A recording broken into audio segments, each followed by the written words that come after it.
what she didn't want to talk about. Texas, from Cuba, convicted, homicide, arson, weapon offense. Convicted. You know, so what we talking about? Convict Texas, some of these perpetrators that homicide. rape these women that are sitting behind you, that you refuse to even acknowledge they are here. Pam Bondi came to that hearing with photos. Literally, printed photos of convicted criminals to wave at Democrats when things got uncomfortable. Jasmine Crocket came with something else. She came with the actual Epstein files. And she didn't even bother to ask a question. Watch this clip. It's expired. Gentlelady is recognized.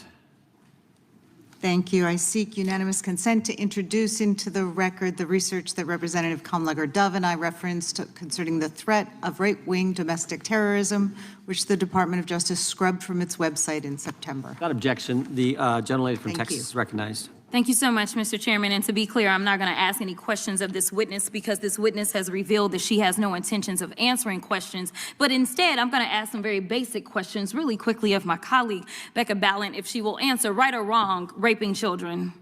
Wrong. Right or wrong, killing random citizens.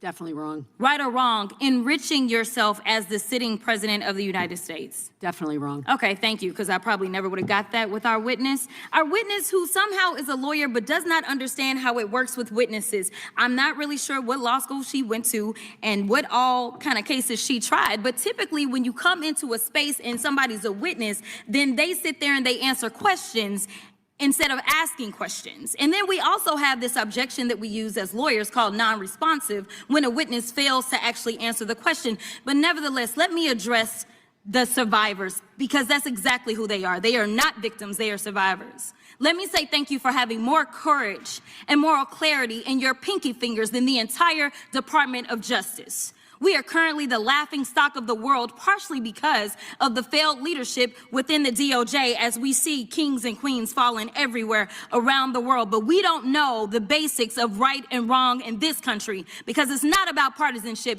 And that's why I applaud Thomas Massie, because he's the only person on the Republican side that has a backbone and knows how to stand up to corruption. But nevertheless, let me keep going.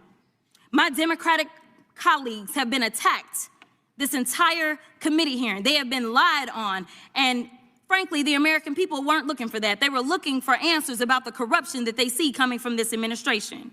In the written testimony of this witness, of this particular witness, she stated that when she took office, she had two main goals. The first was to end the weaponization of justice, and second, to return the department to its core mission, not